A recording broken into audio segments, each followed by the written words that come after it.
How are you guys doing? My name is Patrick. I represent Midwest Vintage and Heavy Seven Hearts. I'm here with DJ Payne One. As you guys know, the biggest artist, biggest producer in Madison. So we definitely had to get him on here. I didn't say that. Hey, I feel that way. I know that. That's facts. It's proven. So how did you get your name, man?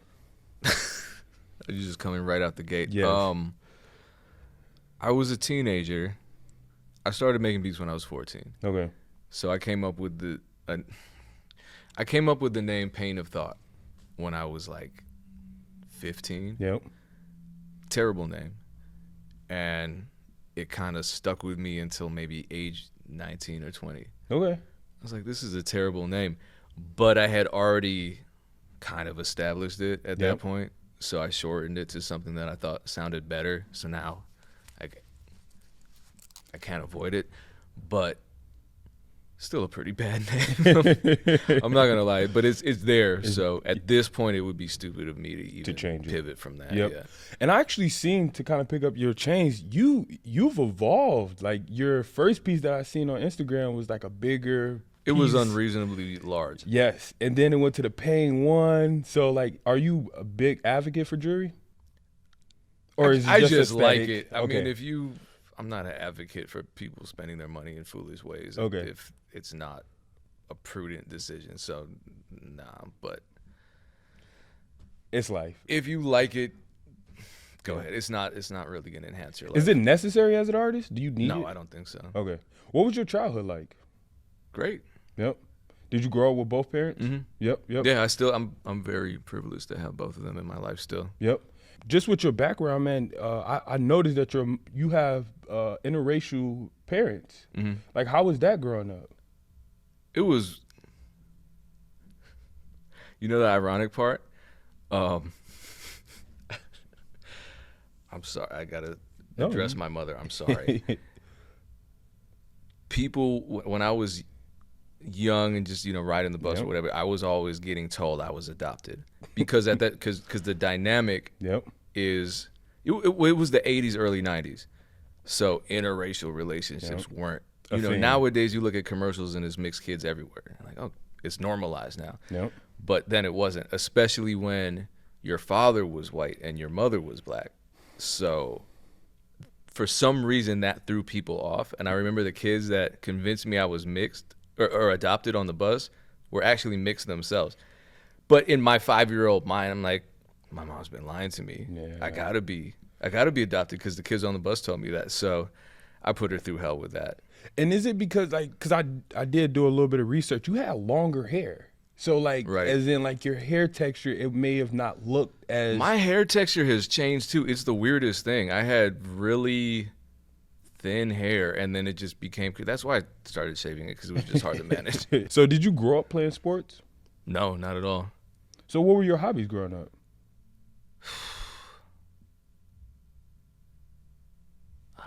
Just fishing. Okay. I like that. What were you known for in high school? Going to jail. That was like the one. I really was antisocial. So either it was I was the guy that made beats, and everyone in high school was kind of at odds with each other because we were young and immature. So there were little ongoing beefs with people that I'm now friends with, as adults. But there was that, or I got in some trouble in front of the whole school, and that was embarrassing. So aside from that, I really just kind of stayed in the shadows. Okay. What was your dream job growing up? I think being a musician. Okay. Or an astronaut. Or a teacher. Astronaut kind of was out of the question. I got my teaching degree and then I became a musician. So 2 out of 3. What got you into music? Just liking it. Okay. And so was it initially just going into hip hop, or was it other genres that you were interested in? I've liked every kind of music, but hip hop and dancehall were always what I gravitated towards. But I'm in Madison, so making dancehall didn't really make sense. So when it was the summer after 8th grade, and I learned that I could make beats. My friend had a terrible keyboard, but we were in his apartment, And it wasn't a terrible keyboard, but it was for recitals and piano practice because we were piano lesson kids. Yep. And so I was like, let me see if I can. I tried to not remake, but I tried to make a beat like what I heard on I think a Cypress Hill tape. So DJ Muggs influence. Okay. And I used whatever sounds were on the keyboard. So just piano with, one finger and then the worst drums ever. But I was like, wow, you can actually do this. Just the fact that I could do that out of thin air was kind of amazing to me. So I'm like, well, let me see what else I can do. So I just, when you're young, everything is new and you want to try everything. So I was just trying whatever I could that either I could afford or that was free. What made you start taking it serious? It was when I finished college, when I finished my bachelor's degree, because then it was a matter of me having to do adult stuff. The expectations were different at that point. Yep. So it was either become a teacher full time because that's what I went to school for. Yep. Or make music and kind of take that risk of not having stability. So I gave myself a year, and I don't know what would have happened if I had found no success in that first year, but luckily I didn't have to make that choice because I think month 6 or 7, I got the call from a manager that I met on MySpace that he had got me on the Jeezy album. So. Oh, wow. And I was going to ask that is how you got your first placement? I think technically my first placement was a licensing deal with Sony. There was an artist in Madison, and I had produced and was a touring DJ for her and her group for a while. And so we got a track with Sony, and that was, I think, a few $1,000s, but we had to split it 3 ways. How would you describe your style, man? How would you describe it? I need help. Okay. No, and that's a good way to respond. But I think what I've noticed is that you went from like a Lil Bibby to like a Lil Baby, being like back then when Lil Baby came out with Kevin Gates, that song captivated me. Like, man, I was such a big fan of Bibby because I'm like, dang, this dude, he coming out of Chicago. But then Gates being like his sound at that time was so like captivating. So it was. Then for you to now be able to then work with someone like, even like Public Enemy, you've worked with Ludacris. I think you've created a well diverse sound, and maybe I'm wrong, but I think it's still being defined in a sense. I like that answer. Okay. It gets me off the hook because I don't know. When I put beats up and it's like Rick Ross type beat or whatever, I'm like, I really don't know what this is, but I know that I could, if I was in a session with that Rick Ross, I would play this for him. But I could play that for a lot of different people. What is your process when making a beat though? Is it when you in the studio with an artist, or is it just on your free time? No, both. I mean, I'm very rarely in the studio with people, so okay. A lot of it is, I'm making beats for the general public, and then if I'm working directly with an artist, sometimes unfortunately it's internet. I mean, I shouldn't say unfortunately. Yep. That's fine, because we have all these ways to collaborate. There's my manager did this with me the other day because he's also an artist, but he was connecting me with one of the songwriters that he had signed. So we were on some kind of, I forget the name of it. It's this program where you can input it into your DAW, yep. and then they, like in real time, they're hearing high quality audio from the session. So he's like, no, change that snare. And so there are a lot of ways to collaborate over the internet, but it's just a matter of communicating with artists. Sometimes it's on the phone, FaceTime, sometimes it's email. Sometimes I just get it right where someone says, this is my vision. I'm like, okay, cool. And I kind of try to interpret that through my own production lens, and then I do what I do and then send it back to them, and they're either like, yeah, I like this, just add a bridge here or whatever, or it's just good the way it is and we move forward. If you can give yourself some advice, being when you initially started, what advice would that be? Or just information? I'd say being stubborn is a double-edged sword. So on the one hand, I feel like being stubborn has helped me in a lot of ways because, there was like a 5-10 year period after I had been making beats for a while, but when I started taking it seriously and was trying to build a career out of it, where it just felt like nothing was moving. Like I felt great about the Jeezy thing. I'm about to be a millionaire. This is gonna be great, and then that's not how it worked out. And like I was hearing people in my city, saying he didn't make that beat. Just all these weird rumors, and that kind of felt discouraging. And then, I'd be in a relationship and it's like, why don't you have your own place? I'm like, because I'm really focused on this thing. It's just not paying me the way I want it to yet. And so I was stubborn and I just sacrificed a lot through that period. And it paid off in the end. But then also I was stubborn about things that I shouldn't have been. I was rigid about putting beats on the internet. I'm like, I'd never do that. Why? That's such a vulgar way to get your beats out, and anyone can rap on your beats. But the people who did that effectively are now legends, and they, all the artists that every big artist now was once a small artist who no one had heard of. So that whole like 10-year gap between me resisting the whole online beat marketplace and me deciding to finally jump into it, I lost a lot of time when others were coming up. I mean, even the fact that I could benefit from it all and find success in it being late, starting in 2016 when it had been around for, I don't know, since 2002 probably.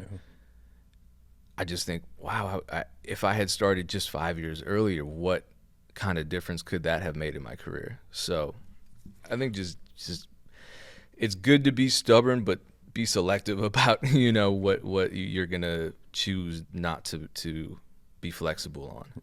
What has been your biggest influence? Just in general? Yeah. I don't know. I guess I think when I started, it was just fun and I wanted to be competitive, and that just kind of drove me to work and see what I could make happen. But now it's more like a matter of feeling a sense of freedom in my life. How can I maintain this feeling of freedom, and how can I enhance it? I don't like if I go driving and it's a traffic jam. I'm like, I never want to deal with this. I just want to be in my house making music. So that it's a small bit of freedom, because there are people that drive to work every day and they're happy and they make more money than I do. But for me, having the freedom to just stay at home is something I really value. So things like that have, with age and time, have kind of become my priorities. Yeah.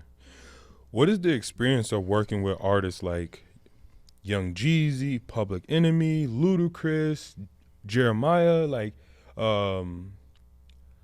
what is that like? So with having such a big artist and having to work with them, is it like they're over demanding, or is it like they're super down to earth, or is it like, man, I wish I had a different outlook on the artist before working with them? I've never run into working, any of the artists that I've ever worked with have never been super demanding. There are artists that are incredibly picky to a fault, and as a result, you really won't see that music out. But the music that you see out, like Public Enemy, for example, it was literally, I think Chuck D calling me and saying, all right, we're working on this new album. I already have the concepts ready. Let me send them to you. So he sent me an email with the concepts, and then all I had to do was produce around the concepts, which I thought was an incredible way to go about that process. Yep. But, it's Chuck D. It's not just anybody. So that worked out, and all I had to do was, match the beats energy to the concept, and I think I had 2 or 3 records on that album just doing that. So I like that way of working. With Ludacris, it was through management. my friend I-20 did connect me with him, but that record with Rick Ross that we did was a 5-year endeavor. I thought it was never gonna come out. So how does that work? Like working with an artist, y'all may be working for so long, and it doesn't come out, or it comes out at a way later period. Fortunately for them, so my concern with that was, all right, I make this beat in 2010 or whenever it was. Yep. And 5 years later, they're contacting me. Def Jam contacts me. All right, we're ready to drop the song. I'm like, but the beat sounds 5 years old. And thankfully, they agreed.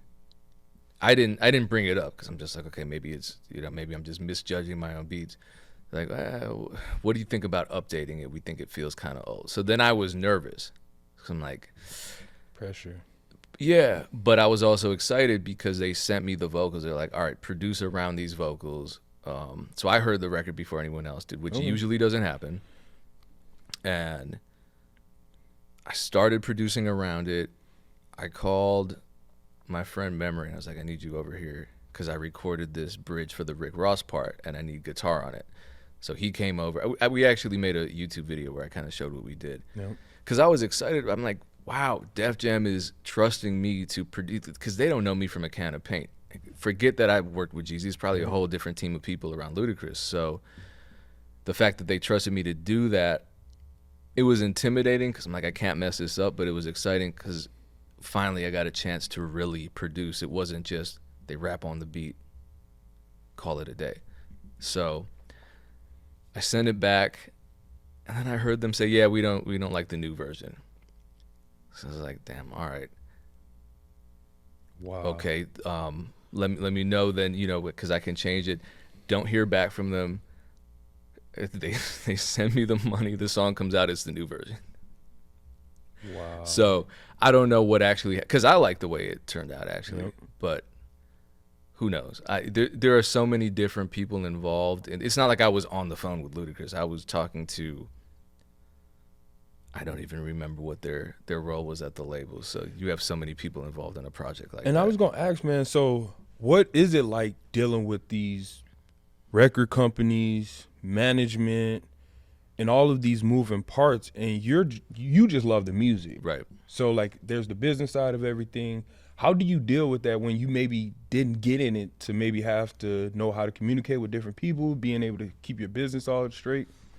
I mean, it's like anything. Like if you work as a teacher, you go there because you want to teach kids, but you got to deal with admin. You got to deal with parent-teacher conferences. You have to deal with standards. You have to deal with,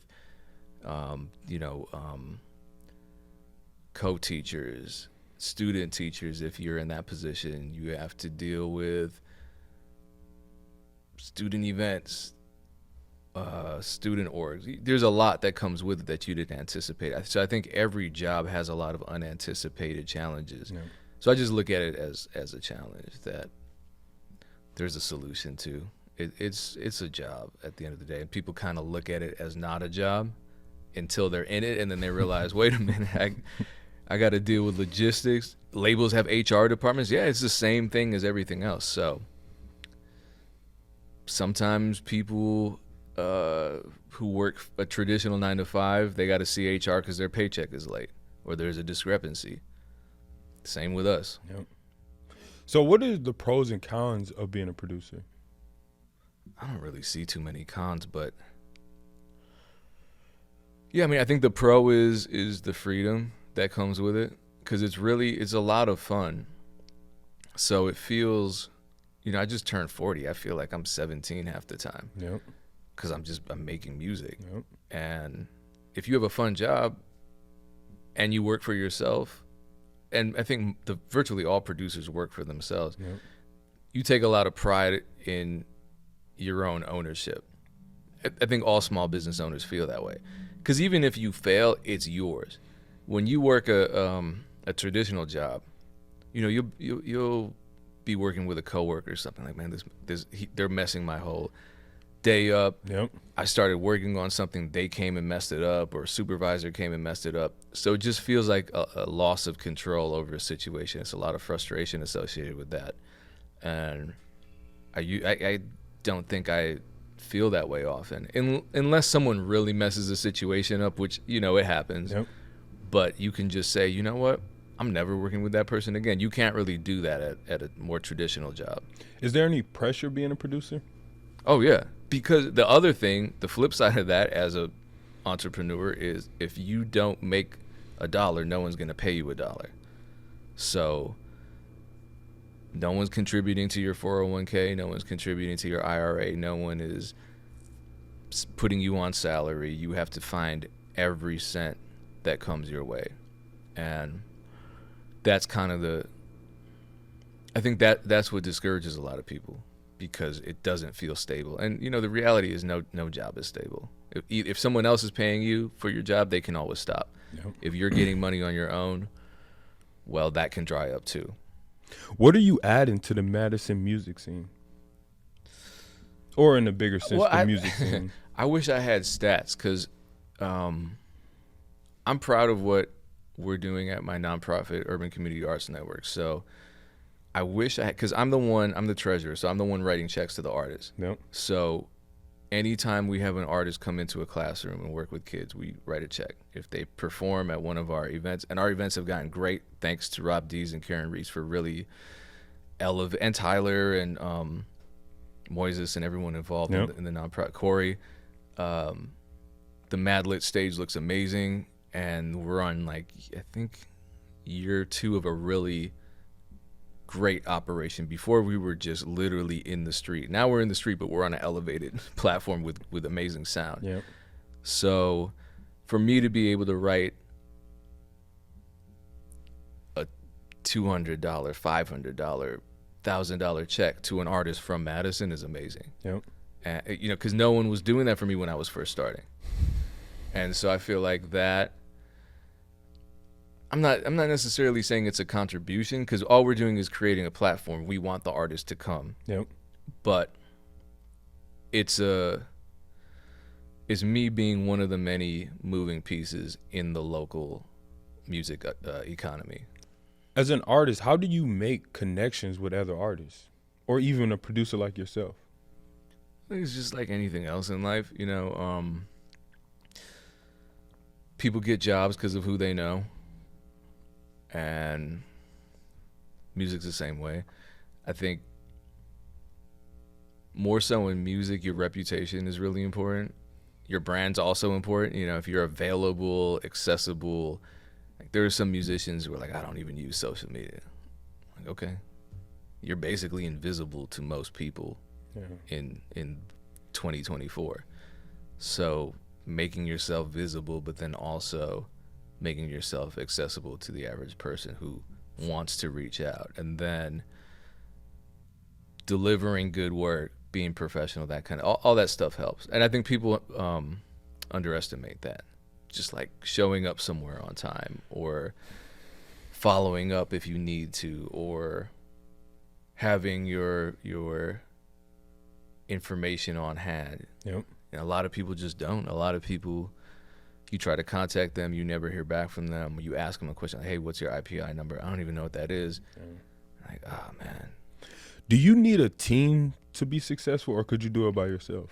I think you can do a lot by yourself. I think teams become necessary when you're aware enough. I think you need to do a lot by yourself first, because then you realize what your limitations are. I think a lot of people have this myth that all they need is talent, and then they get a team around them.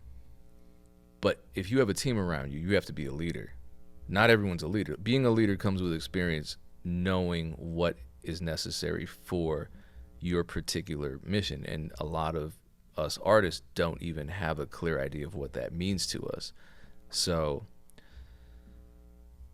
if all I have, like for me as a producer, if all I have are 1,000 beats, I'm like, I need a team. I need a video guy.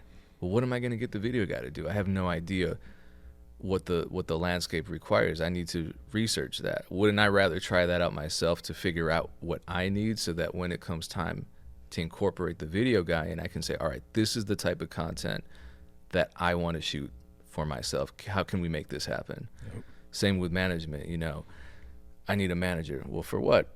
What do you have going on? Well, I need opportunities. Well, that's a manager is there to manage your opportunities. So figure out some opportunities, and then, you know, like before I got a booking manager, I would just book everything myself until I realized, you know what, I really don't like negotiating. I really want to streamline this process. I really don't like going back and forth with people, but the opportunities are coming in. So now I can offer somebody 20% of something, rather than saying, hey, build this from the ground up and then I'll give you a cut. Yeah. It's like, you did all the work. Yeah, no, man. What do you think about our top 5 list? Was it accurate, or was it like, I really haven't heard about any of those artists? Who? Tell me. If I could go back over. Yeah, I don't know. I know anytime there's a top list of anything anywhere, people get pissed off. Yep. So yeah, no. We had Off the Ave. We had that. We had Sacked Up. We had Dat Youngin. We had Chaos New Money, and then our last one was Ute Kente. Okay, I mean, I like all of them. I don't think top 5 lists really make any. I don't think they should mean anything to anybody other than whoever made this list either likes me or hasn't heard of me yet. How much has the music scene changed since you got into it? Locally? Yeah. I think we have fewer opportunities now locally. I think globally we have way more opportunities, but locally all the venues have been consolidated. There's a monopoly. There are very few small venues, if any. You know, when I was starting out, we had 100 capacity venues, which were perfect for a local musician who was trying to build a base. You know, you could grab 4 other local acts, each of you bring 20 people, and you've packed it. Yep. You know what I mean? And nowadays it's like, if you don't get in through a promoter, and the promoter is working with the venue that's owned by an entertainment company, then you're probably not going to get an event unless you do something like what we did and just find grant funding and create our own events. But we don't have a venue for that. We're doing that literally in the street. So I think in that regard, it's one resource that's dried up a little. Yeah. I don't know if live performance is necessary for people to be successful musicians in Madison, but I think it certainly would help. As an artist, if I come to you right now, what qualities would you be looking for within me as being an artist? Well, what are you trying to do? Be a vocal artist. But so what does that have to do with me, though? I like your questioning. So as an artist, I would think like, man, you got all these accolades, you've done all these beats. If I just get linked up with you, I'm going to that next level. Right. Yeah. That's the type of person I don't want to work with. Yep. Because it's a unrealistic expectation. Because it's not. I want to work with people that want to just make music with me and don't have these other extra expectations, because it's not my responsibility to do all that. Like, my job is producer, and I get contacted by people all the time. Like, there was this guy, I had to block him. It was very weird. When people type in all caps and like no periods or anything and long paragraphs, but he was like, I'll buy all your beats. Yeah, right. I'll buy all these beats, thousands of dollars I'm gonna spend with you, but get Drake on a record, get 40 on a record. Like, okay. I was like, hey, I make beats. If you want beats, cool. If not, respectfully, I can't help you. And he just kept sending. And like, this is an extreme example of someone who probably is struggling with mental health problems, but I think a lot of people feel like if they work with someone who has accolades, that's somehow going to transfer to them, and it's like, well, it's not. So if I do like a collaborative project with someone, and I know people don't like hearing this, and I didn't when I was first starting out. I was like, I'm from Madison. People in Madison should work with me. Yep. or I make music, people in the music business should work with me. It's just not how that works. You know, people have built up a lot of trust. They've done a lot of work to get to where they are. If they're in a position where they have a degree of notoriety, or they have accolades, or they have a system that has created sustainability for them as a career musician, they've broken their backs to get there. And so they obviously should protect that. Yep. It's like if you're a business owner, someone off the street can't just be like, hey, I got two hands, let me work for you. Or let me co-own this place. Let me manage this place. I don't know who you are. Yep. I can't put you in charge of my brand like that. So generally, I mean, the beautiful thing about the internet is you can kind of observe people before committing to. Yeah. Yep. Because you'll look at their social media, like, are you interacting with people? Are you consistent? What are you posting? Have you done enough to attract fans?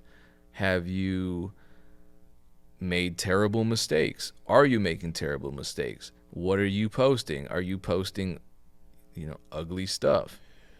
And a lot of people will be online talking about fuck this person and fuck the industry and I can't get on. I just need someone to get. And it's just, you can sense the desperation and the energy that you don't want to be around. Yep. And then they reach out and they're like, what do I got to do to work with you? I'm like, it's just not for me.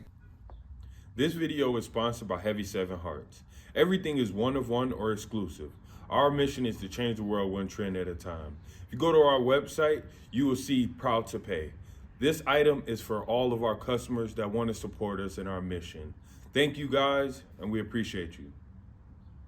Asking the question of how come it's so much inner competition? Like everybody feels like they got to be bigger than the next artist within their own city. I think it's because that's what we imagine it takes. We think arrogance is an asset in the business. Because when we see the art, we hear what the artists are saying. Yep. And we listen, we take it at face value. We see a Lil Baby music video where he's in a private jet counting $1 million in cash. And we're like, we have to project that kind of energy. So then I'll have an artist come up to me that I don't know from a can of paint and tell me how much better they are than anyone I've ever worked with. I'm like, but that's insulting and pretty disrespectful. And already I don't like that energy. Like, all you had to do was introduce yourself and say, hey, I make music. I like what you're doing. What can we, like, it's so simple. Yeah. But I think a lot of people look at their favorite artists and completely misinterpret how they got to where they are. And it wasn't from being an asshole. It was from working hard and just networking with people and having attractive personalities. Like the nicest people in the music business are some of the most successful. There are terrible people in the music business, don't get me wrong. It was that viral video of that exec cussing out that young art. You know what I'm talking about? Yep. I forget his name. I probably wouldn't say it even if I remember it. But some people are terrible people and they succeed because they're willing to do what the average person isn't morally. But I don't encourage that. I think they're the minority. I think most people really value integrity. How do you make money as an artist or a producer? Me personally? Yeah. Multiple income streams, definitely. I mean, the majority, everything is music. Yep. The majority comes from just direct beat sales. But then, this is a hard question. Because if I'm a young producer and I'm trying to make money, do I just put it on, like, I'm not even sure where would you put it at, YouTube? YouTube is just kind of a traffic source. So you need a storefront. Okay. Because you can't directly sell on YouTube. So YouTube is a billboard, basically. Okay. So there are a lot of billboards. First of all, I would say get your billboards everywhere. Because YouTube is free. Rapchat is free. AudioMac is free. SoundCloud is free.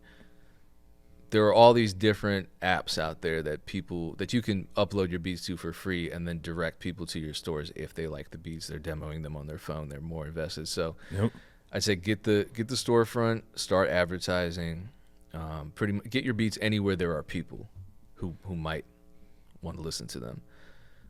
And then I'd say that's my foundation. but then there are royalties, and I think people overestimate royalties, but there are different royalty streams, like performance royalties. Those come from either your PRO or your publisher or your publishing admin if you have a publishing or a publishing admin deal. Mechanicals usually come directly from a label. Sound recording royalties either come directly from a distributor or from a label, depending on what that situation with that song or project was. Influencer marketing, brand partnerships, that kind of thing. I actually need to do Wish.com I have a brand partnership with that's ongoing, so that pays a little bit. Sync placements, micro syncs, that's another royalty stream. It's kind of like performance royalties, but specifically to YouTube. And there's YouTube ad revenue. There are, I know I'm forgetting a lot, custom beats, placements with the labels, DJing. I mean, I do that, so that's another option for me. Yep. So then touring and everything that comes with that, the merchandising, the show fees. I don't know. That's 12. I think I could probably name 5 more if I really thought about it. Okay. What do you think is holding the Madison music scene back? I don't really think anything is holding the Madison music scene back. I think it's really up to the individual as far as how far they want to take their careers. I think the perception in Madison is that we have such a weak music economy, which is true. We have no musical infrastructure, which is also true. There's a lot of systemic racism, also true. We have no venues that really allow, especially hip hop artists, access, also true. So I think and then we don't have a tradition of many people becoming successful out of Madison, out of Wisconsin in general. What I noticed, though, is that when people do become successful, we start theorizing and trying to explain away their success. Like I saw, there was another list. This is why when you asked me the list, I'm like, oh, here we go. Oh, another one. Yeah. Someone else made up a list, and I think they put Ted Park in a weird position. And they're like, well, that's because he left. I was like, okay, well, he's from Madison, but let's see what people think of him. Number-wise, he's the biggest, period. I mean, but if you ask him that question, that's really not something that he would even say out loud, I don't think. Yep. I don't even think it's something that he feels, because if I want to know who, I think he was the one who was like, listen to Off the Ave. Little did I know, I grew up with Off the Ave's family, and he had already been in my house as a kid. I just didn't know he went through the name change. So I asked Ted Park about that. So even though he was either in LA or Atlanta at the time, he still knew. Yep. But I remember seeing the response. It was like, oh, he went to Korea and that's why he got famous. I'm like, that doesn't even make sense. So a lot of people, like I said, when I got the Jeezy record, I remember my girlfriend at the time told me she ran into some random at the bar who was talking shit about me and was like, yeah, he stole that beat. I'm like, where the fuck you get that information from? It was a R&B singer that came over to my house because we were going to demo some records. It never happened, unfortunately, but he saw the plaque on my wall. He was like, oh. I was like, what do you mean, oh? He goes, oh, I thought you were lying about that. So I think a lot of us, when it comes to the successes that musicians in Madison do have, because we just can't wrap our heads around them getting that on their own, knowing what we know about how scarce opportunities are in Madison, we start explaining it away rather than drawing motivation and inspiration from it. Cause no, bro, that's where I just thinking about it, I'm like, you're right, bro. Like if you were to just look at it from the outside looking in, it's like, wait, I think we're going about it the wrong way. Because if you look at Milwaukee, you look at Chicago, Minnesota, it's like they're looking within to grow. They're not looking outward. I don't know about that. No? I think we have the same problem that every other city does. I think the difference is, one, they have a little more infrastructure. I don't know if Milwaukee does, because a lot of their spots get shut down. they just have more people. So I think it's a law of averages. Okay.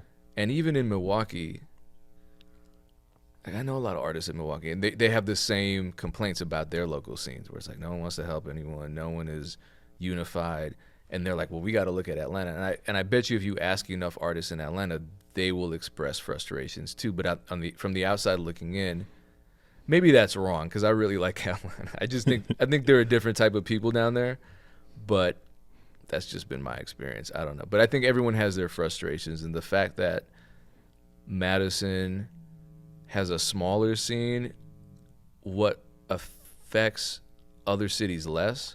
Like there's systemic racism in arts and entertainment everywhere. Yep. But we're so much smaller that the power holders locally have way more influence over what happens here. And so we as artists feel the impact of those actions way more, even though that same energy is present in other cities.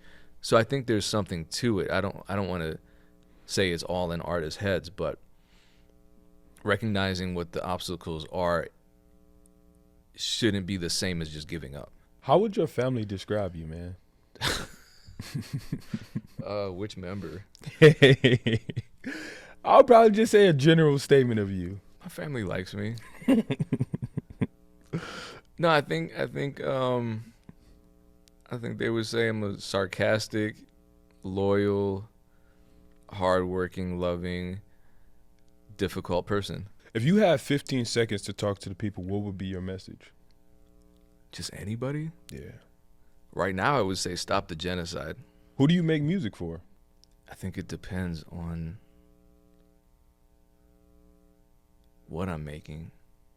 Because I think, some jobs are very strictly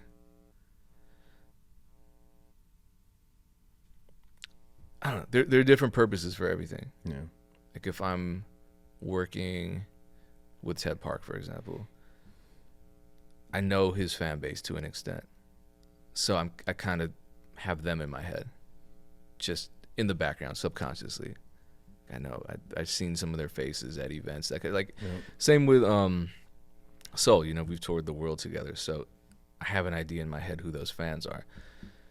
When I just make music, if I'm just making beats in the house that I know I'm gonna put online, then I'm really taking into consideration a rapper or a singer.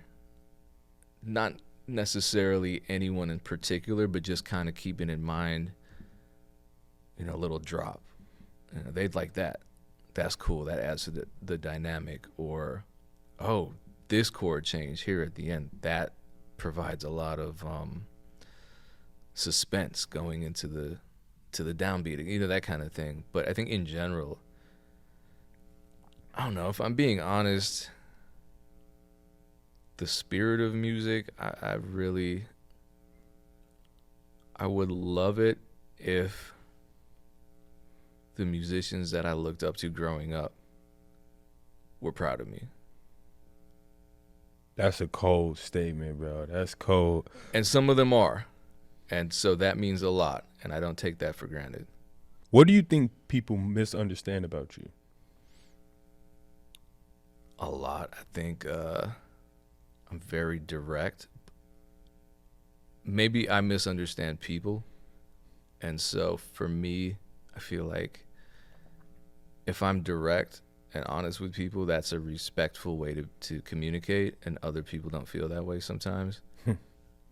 They want me to be a little nicer. I'm like, but I'm saving us time by just getting to the point. Yeah.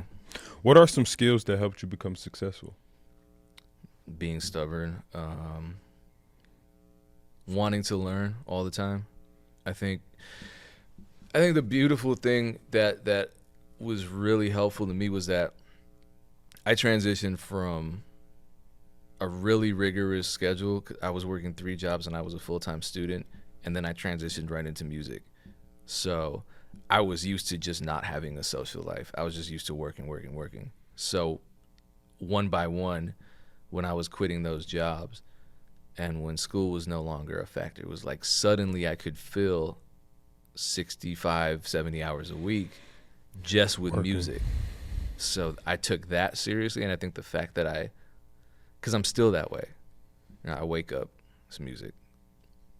Go to sleep, it's music. Whole day is music. And not everyone's like that, but a lot of the people that are like that I've found have been pretty successful. What sacrifices have you made to be where you are now? I mean, I didn't have my own place for a long time. I didn't really travel for pleasure or party or anything like that. I was just locked in, but I didn't really value that either.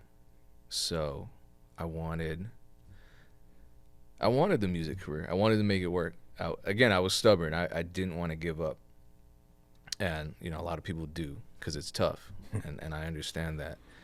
But other people were, they get married and have kids. They're like, okay, I got to quit music. I got to get a job. I'm like, well, that's your priority. And I see that you're very happy doing that. That just wasn't for me. So I feel like I sacrificed living a normal life. And yeah, I don't think it was all great. Sacrificing normal relationships and the work that would go into those, because I'm just so focused on my musical goals and my music career goals that, I think it was just kind of inevitable that I would find some success making music just because of the amount of focused energy I was putting into it. Yeah. But a lot of other stuff went to the wayside. What is something about the music industry that you would love to change if you had the chance? Oh God, a lot.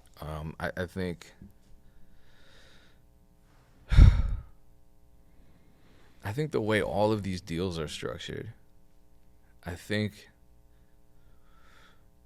my co-host on the podcast that we do, the At Odds podcast, Erin Knight, she brought up, it was an analogy or a metaphor that she made about the way traditional record deals work, which was, we were talking about recoupment, because there was that whole NLE Choppa versus Moneyman conversation about, I think Moneyman said, if you take $1 million advance from a label, you got to make them $9 million just to get any more out of them. Yep. I'm like, well, that's recoupment math. You're recouping at a 16% rate, that $1 million. So you do the math. I literally can't do the math. I'm not good at it. But she said, it's like paying off your house and the bank still owns it.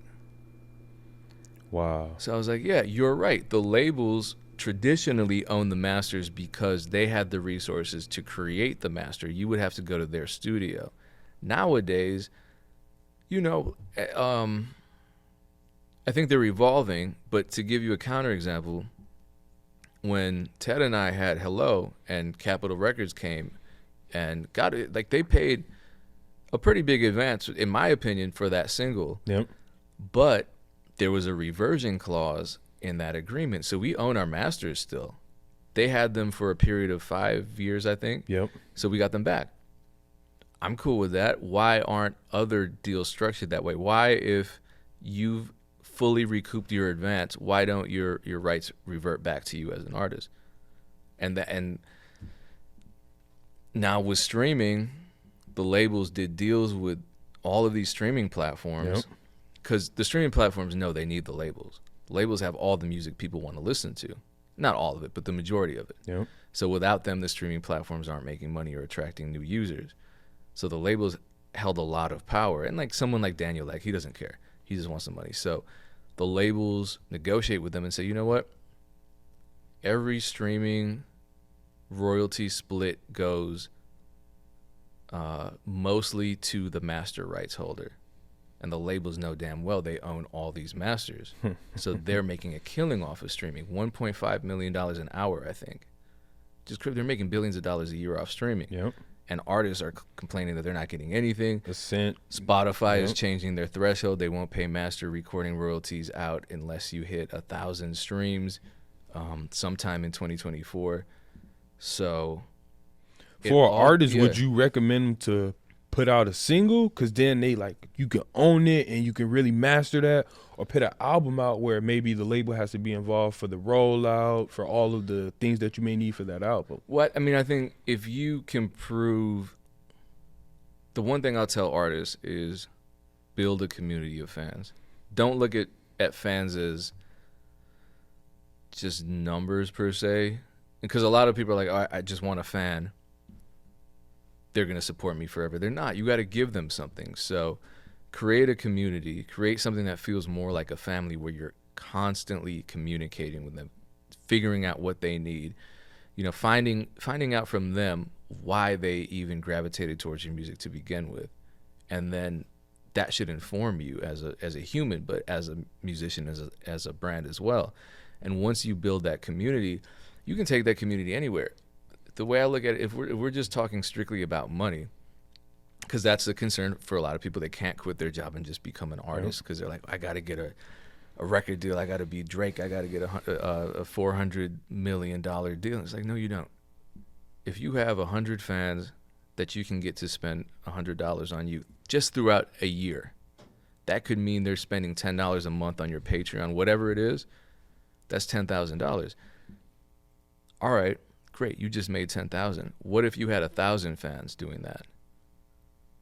You do the math. So are you happy with making six figures as a totally unsigned artist? I would be. Yep. I think that's great. That's more than what most households make in America. So good for you. You figured that out. But it comes from having that community there and finding a system for yourself that works for them. Because if a fan loves what you're doing, they'll spend $100 on you in a year. I mean, think about it. That's under $10 a month. Of course they'll spend that. That's a very little investment to them on an individual level, as long as you make them feel something. If you make them feel valued, if your art makes them feel some kind of emotion that they either enjoy or they need to feel, then you just have to find a way to continue that. How do you keep them as a fan? Or how do you attract them to begin with, but then how do you keep them? Has anybody stole one of your beats, and how did you handle it? Every day someone steals a beat. Oh, the worst thing that ever happened was, maybe not the worst thing. I have so many stories about people stealing my beats, and some powerful people. That's what I was going to say. Was somebody like, what? Yeah, because when if it's someone that's like an unsigned artist and they just take something off YouTube, understandable, then I can just reach out to them and be like, hey, just send me $50. Yeah. I'll send you the beat without the tag. Just, can we work this out? And sometimes they're like, no, you bitch ass. I'm like, okay, cool. DMCA claim that song is gone. Like, it's not a big deal. Yep. But if it's a bigger artist, because labels are involved, there's a whole bunch of people put money. Once the label's involved, it's tough. I had a record with Gunplay, and like a week before it was supposed to come out, I got a call. He's on the phone. Someone else, someone else is on his manager's on the phone, and they're like, "You already sold this beat to E1." I was like, "No, I didn't." And they told me the song. What happened was, an artist that everyone would know if I said their name went to a studio in New York, heard a rough demo that I made the beat for, and Track Sanders in Milwaukee recorded a hook for it. But it was a demo hook. It was unmixed. It was an MP3. Oh my. He went to California and reworked it. He didn't rework it. He just gave it to another artist. And I don't know if the other artist gave him money for it or what. I have no idea. But because E1 put it out, they were like, it's ours. So it was stolen. They don't have a session file. They don't have stems. They don't have anything. They don't have proof that their artist actually created, because he didn't. If I really wanted to take it to court and spend, you got evidence. Yeah, but it would have been a $10,000 retainer. And, they probably would have settled. Whatever. Was it worth it? They would have dragged that out for years. Would it have been worth it for me? So it was just one of those things that I just had to concede, and they're like, all right, well, we have to get permission from E1. I'm like, how do you have to get permission from a damn thief? It's like if I watched my neighbor walk into my house and steal my TV, and then the next day I had to show up to their house and be like, hey, I really want to watch Suits tonight. Can I come in? And, well, we don't know.